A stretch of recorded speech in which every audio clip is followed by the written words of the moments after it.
દાહોદ જિલ્લાની તોરણી પ્રાથમિક શાળામાં 6 વર્ષીય માસૂમ બાળક સાથે થયેલ દુષ્કર્મ અને હત્યા બાબતે કોંગ્રેસ સમિતિના આગેવાનો દ્વારા મામલતદારને આવેદનપત્ર આપવામાં આવ્યું। 6 વર્ષીય માસૂમ બાળક સાથે થયેલ દુષ્કર્મ બાબતે તાલુકા પંચાયત કચેરી દાહોદની સામે ડોક્ટર બાબા સાહેબ આંબેડકરની પ્રતિમા પાસે ભેગા થઈ જિલ્લા પોલીસ અધિકારીને રેલી સ્વરૂપે આવેદનપત્ર આપવામાં આવ્યું। દાહોદ જિલ્લા કોંગ્રેસ સમિતિના પ્રમુખ આદરણીય હર્ષદભાઈ નીનામા સાહેબની આગેવાનીમાં તોયણી ગામે પ્રાથમિક શાળાના આચાર્ય ગોવિંદ નટ દ્વારા પહેલા ધોરણમાં અભ્યાસ કરતી 6 વર્ષીય માસૂમ બાળા ઉપર દુષ્કર્મ કરવાનો બદ ઇરાદો સફળ ન થતાં તે 6 વર્ષીય બાળાનું ગળું દબાવી હત્યા કરી નાખવામાં આવેલ છે। તે બાબતે અને આવો અગાઉ મણિપુર અને દેશના અનેક વિસ્તારોમાં બનવા પામેલ હોવા છતાં આ સરકારના પ્રધાન સેવક કોઈ નક્કર પગલાઓ ન લઈ તાઇફાઓ અને વિદેશોના પ્રવાસમાં વ્યસ્ત છે, ત્યારે આપણી બેન બેટી અને દીકરીઓ સાથે આવા લંપટો દ્વારા ક્યાં સુધી મનમરજીથી આવી હરકતો કરવામાં આવતી રહેશે? તેવા જવાબ માટે અને હાલ આપણી માસૂમ 6 વર્ષીય દીકરીના હત્યારા ગોવિંદ નટનો કેસ જલ્દી ચલાવી તેને ટૂંક સમયની અંદર જ ફાંસીની સજા આપવામાં આવે તો જ માસૂમ દીકરીને સાચો ન્યાય મળ્યો કહેવાય। તે માટે તારીખ 24 સપ્ટેમ્બર 2024ને મંગળવારના રોજ સવારે 10 કલાકે તાલુકા પંચાયત કચેરી દાહોદ ડોક્ટર બાબા સાહેબ આંબેડકરની પ્રતિમા પાસેથી પોલીસ સ્ટેશન સુધી રેલી કાઢવામાં આવી હતી। ત્યાર પછી જિલ્લા પોલીસ અધિકારી દાહોદને આવેદનપત્ર આપવામાં આવ્યું હતું, જેમાં દાહોદ જિલ્લા કોંગ્રેસ સમિતિના પૂર્વ સાંસદો, પૂર્વ ધારાસભ્યો, વિધાનસભાના ઉમેદવારો, જિલ્લા કોંગ્રેસ સમિતિના તમામ હોદ્દેદારો, તમામ તાલુકા કોંગ્રેસ સમિતિના પ્રમુખો, તમામ તાલુકા કોંગ્રેસ સમિતિના હોદ્દેદારો હાજર રહ્યા હતા।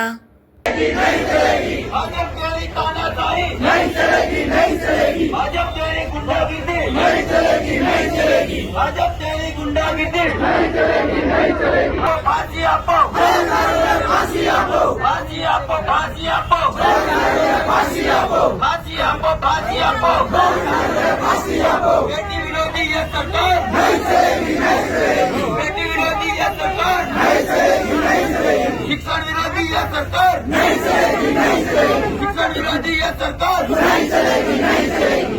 हाय रे संसद सभ्य, हाय हाय, हाय रे संसद सभ्य, हाय हाय। शिक्षण मंत्री, हाय हाय, शिक्षण मंत्री, हाय हाय।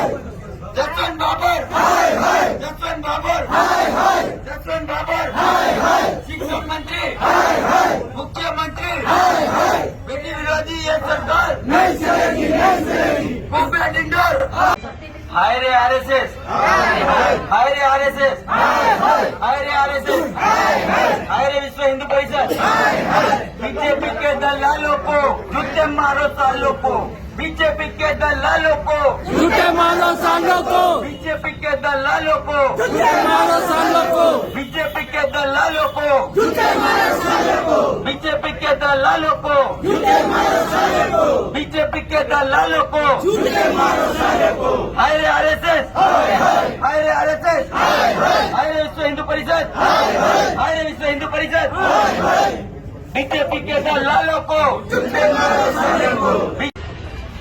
सर, आज रोज दाहोद જિલ્લા પ્રમુખશ્રી અને કોંગ્રેસના જે પણ નેતાશ્રીઓ છે એમની હાજરીમાં આજ રોજ આપ સાહેબશ્રીને આ આવેદન આપવા માટે આવ્યા છીએ કે દાહોદ જિલ્લામાં જે સિંગવડ તાલુકો છે ત્યાં તોરણી ગામમાં જે બનાવ બન્યો છે ખૂબ જ ચિંતાજનક બનાવ બન્યો છે અને એ બનાવમાં જે એફઆઈઆર દાખલ થાય ત્યારબાદ આપણે શું કરી શકીએ અથવા તો શું થઈ શકે છે એ બાબતની આ ખાસ આ જે આવેદન છે આપવા માટે આવ્યા છીએ, કારણ કે આ જે બનાવ બન્યો છે એ માત્ર એફઆઈઆર દાખલ કરવા પૂરતો ફાંસીની સજા થાય એ પ્રકારની માંગ છે સૌ કોઈની। ખાસ સર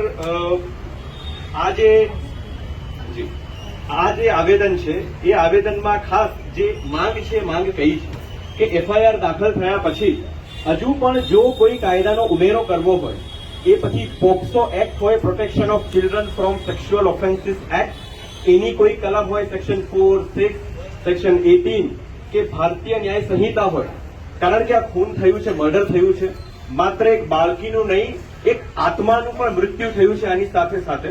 તો ભારતીય ન્યાય જે સંહિતા છે અને જે પ્રકારના રિપોર્ટ્સ આવ્યા છે કે માત્ર ખૂન નથી, સાથે સાથે સેક્સ્યુઅલ હેરેસમેન્ટની પણ વાતો સામે આવી છે.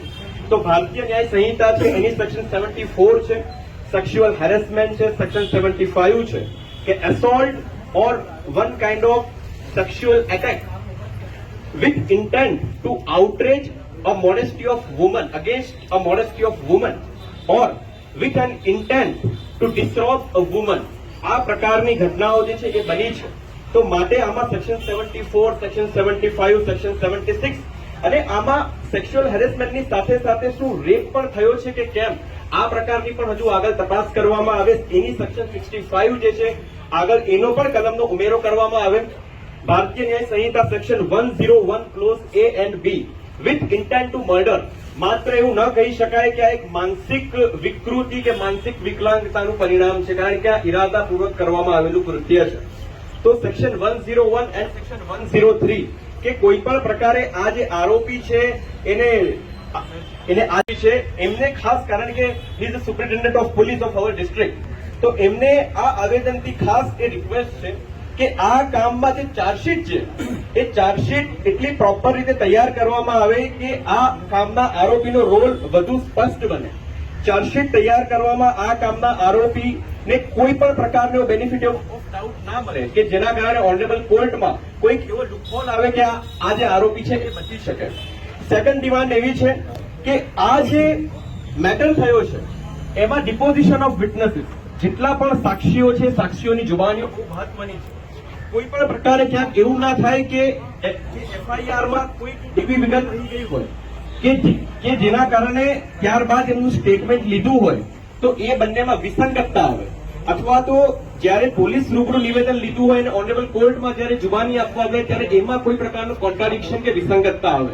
તો જે સાક્ષીઓ છે એમની જુબાનીઓ જે છે એ યોગ્ય કાયદાકીય પ્રક્રિયાને આધારે તૈયાર કરવામાં આવે.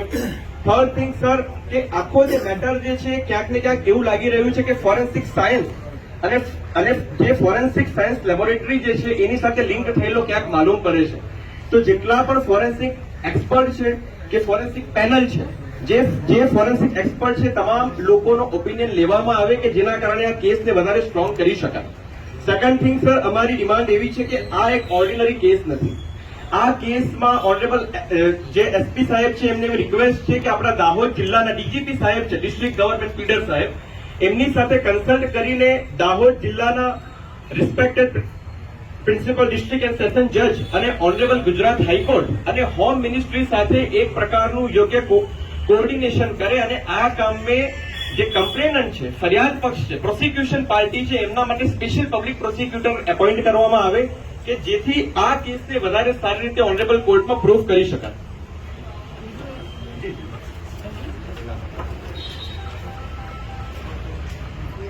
જે મેટર છે આ કેસમાં કોઈ પણ પંચ છે કે કોઈ પણ સાક્ષી હોસ્ટાઇલ ન થવા જોઈએ કે જેના કારણે બાળકીને અન્યાય થાય. નેક્સ્ટ થિંગ સર, કે જ્યારે આ કામના આરોપીની બેલ એપ્લિકેશન ફાઇલ કરવામાં આવે ત્યારે એ સેશન્સ કોર્ટમાં ફાઇલ કરવામાં આવે કે ઓનરેબલ એપેક્સ કોર્ટમાં આગળ ફાઇલ કરવામાં આવે, ત્યારે પણ આ કામે જે બાળકી છે એમના માટે જામીન અરજી સામે વાંધા અરજી મુકાવવી જોઈએ. એક રિક્વેસ્ટ છે, કારણ કે આ જવાબદારી પોલીસ ડિપાર્ટમેન્ટે લેવી જ પડશે અને ખાસ કરીને કોઈ પણ પ્રકારના એવિડન્સને ટેમ્પર ન થાય. અને ક્યાંક એવું જણાઈ આવે છે કે આ કામનો આરોપી જે છે એ વિવિધ પ્રકારના, જેમ કે વિશ્વ હિન્દુ પરિષદ છે કે બજરંગ દળ છે, એવા જે પોલિટિકલ અલાયન્સીસ છે એમની સાથે નેક્સસ ધરાવે છે, આરએસએસ એમની સાથે નેક્સસ ધરાવે છે. તો ક્યાંક ને ક્યાંક આ તમામ બાબતોથી પ્રોસિક્યુશન પક્ષ જે છે પ્રભાવિત ન થવું જોઈએ. માટે આપ સાહેબ છે આ આવેદન આપવા માટે આવ્યા છે. બીજું સર એ કે આજે આપણે આવેદન આપીએ છીએ કે જે વ્યક્તિએ બળાત્કાર કરવાની કોશિશ કરી અને નાની દીકરીને જાનથી મારી નાખી એ મૂળ આરએસએસ અને વિશ્વ હિન્દુ પરિષદ સાથે જોડાયેલો હતો. પંચમહાલ જિલ્લાની અંદર એ પ્રચારક પણ છે અને સિંગવડ તાલુકાની અંદર ત્યાં તેમના કેમ્પો પણ અનલીગલ ચાલે છે. એટલે નાના બાળકોને આ લોકો હિન્દુ મુસ્લિમ કરીને એમના મગજની અંદર ઝેર ઘોરવાનું કામ કરે છે. એટલે આ સદંતર આ કેમ્પો બંધ થવા જોઈએ જે બળાત્કાર કરવાની કોશિશ કરી જે વ્યક્તિએ અને નાની દીકરીને મારી નાખી એની ગાડી કાળા કાચની હતી સાહેબ. તો મારે એવું કહ્યું છે, સરકારશ્રીનો એવો પરિપત્ર છે કે કાળા કાચની ગાડીઓ ના હોવી જોઈએ. તો પણ હું આપને વિનંતી કરું છું સાહેબ, દાહોદ જિલ્લાની અંદર તમામ ગાડીઓ, મોટા ભાગની ગાડીઓ કાળા કાચની છે. તો આજે ને આજે તમે ફરી પરિપત્ર દાહોદ જિલ્લા એસપી સાહેબ પરથી બહાર પાડો કે કોઈ પણ ગાડી કાળા કાચની હોવી જોઈએ નહીં. આ ગાડીમાં કાળા કાચ નહીં હોતા તો આ દીકરીની જાન બચી જતી. બીજું સાહેબ કે મા બાપ આવી નાની દીકરીઓને એમને ભરોસે શિક્ષણ માટે મોકલે. જો શિક્ષણ આપનાર ગુરુજીઓ જ આવું કરતા હોય તો એમના વિદ્યાર્થીઓની રક્ષા કોણ કરશે? એના મા બાપ કોને ભરોસે શિક્ષણ આપવા માટે ત્યાં દીકરીઓને મૂકશે? એટલે ખાસ સાહેબ અમારી વિનંતી છે કે ત્યાં આરએસએસ અને વિશ્વ હિન્દુ પરિષદના ગેરકાયદેસર જે કેમ્પો ચાલે એ બંધ થવા જોઈએ. કાળા કાચની ગાડીઓ જે ચાલુ છે સાહેબ, એ ક્યાં ક્યાં પોલીસ ડિપાર્ટમેન્ટની રહેન રાહે આ કાળા કાચની ગાડીઓ ચાલે એ બી આજે ને આજે સાહેબ આ પરિપત્ર બહાર પાડો અને કોઈ પણ કાળા કાચની ગાડીઓ હોવી નહીં જોઈએ એવી મારી વિનંતી છે સાહેબ. અને આ વ્યક્તિને તાત્કાલિક ધોરણે ફાંસી થાય એવી અમારી ખાસ વિનંતી છે. ઝડપી કાર્યવાહી થાય અમારી સૌની લાગણી અને માંગણી છે. આજે આપણે આવેદન આપીએ છીએ કે જે વ્યક્તિએ બળાત્કાર કરવાની કોશિશ કરી અને નાની દીકરીને જાનથી મારી નાખી એ મૂળ આરએસએસ અને વિશ્વ હિન્દુ પરિષદ સાથે જોડાયેલો હતો. પંચમહાલ જિલ્લાની અંદર એ પ્રચારક પણ છે અને સિંગવડ તાલુકાની અંદર ત્યાં તેમના કેમ્પો પણ અનલીગલ ચાલે છે. એટલે નાના બાળકોને આ લોકો હિન્દુ મુસ્લિમ કરીને એમના મગજની અંદર ઝેર ઘોળવાનું કામ કરે છે. એટલે આ સદંતર આ કેમ્પો બંધ થવા જોઈએ. જે બળાત્કાર કરવાની કોશિશ કરી જે વ્યક્તિએ અને નાની દીકરીને મારી નાખી એની ગાડી કાળા કાચની હતી સાહેબ. તો મારે એવું કહ્યું છે, સરકારશ્રીનો એવો પરિપત્ર છે કે કાળા કાચની ગાડીઓ ના હોવી જોઈએ. તો પણ હું આપને વિનંતી કરું છું સાહેબ, દાહોદ જિલ્લાની અંદર તમામ ગાડીઓ, મોટા ભાગની ગાડીઓ કાળા કાચની છે. તો આજે ને આજે તમે ફરી પરિપત્ર દાહોદ જિલ્લા એસપી સાહેબ પરથી બહાર પાડો કે કોઈ પણ ગાડી કાળા કાચની હોવી જોઈએ નહીં. આ ગાડીમાં કાળા કાચ નહીં હોતા તો આ દીકરીની જાન બચી જતી. બીજું સાહેબ કે મા બાપ આવી નાની દીકરીઓને એમને ભરોસે શિક્ષણ માટે મોકલે. જો શિક્ષણ આપનાર ગુરુજીઓ જ આવું કરતા હોય તો એમના વિદ્યાર્થીઓની રક્ષા કોણ કરશે? એના મા બાપ કોને ભરોસે શિક્ષણ આપવા માટે ત્યાં દીકરીઓને મૂકશે?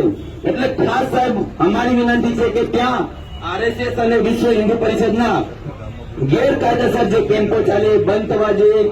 કાળા કાચની ગાડીઓ જે ચાલુ છે સાહેબ, એ ક્યાં ક્યાં પોલીસ ડિપાર્ટમેન્ટની રહેન રાહે આ કાળા કાચની ગાડીઓ ચાલે એ બી આજે ને આજે સાહેબ આ પરિપત્ર બહાર પાડો અને કોઈ પણ કાળા કાચની ગાડીઓ હોવી નહીં જોઈએ એવી મારી વિનંતી છે સાહેબ.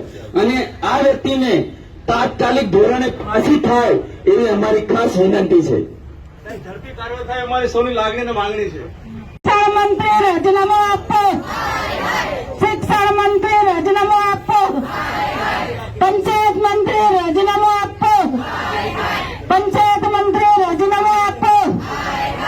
જસવંત ભાભોર રાજીનામું આપો. શૈલેષ ભાભોર રાજીનામું આપો. તમામ ભાજપના નેતાઓ રાજીનામા આપે. તમામ ભાજપના નેતાઓ રાજીનામા આપે. ગૃહમંત્રી રાજીનામું આપે. ગૃહમંત્રી રાજીનામું આપે. પોલીસ પ્રશાસન, પોલીસ પ્રશાસન, પોલીસ પ્રશાસન, પોલીસ પ્રશાસન, પોલીસ પ્રશાસન, મદદ કરો, મદદ કરો. એસપી સાહેબ આવેદન લો. પોલીસ પ્રશાસન, પોલીસ પ્રશાસન, પોલીસ પ્રશાસન, ન્યાય આપો. પોલીસ પ્રશાસન, ન્યાય આપો. પોલીસ પ્રશાસન, ન્યાય આપો. પોલીસ પ્રશાસન, ન્યાય આપો. પોલીસ પ્રશાસન, ન્યાય આપો. પોલીસ પ્રશાસન. ન્યાય આપો. હાય રે ભાજપ, હાય હાય. હાય રે ભાજપ, હાય હાય. હાય રે ભાજપ, હાય રે ભાજપ. ના ના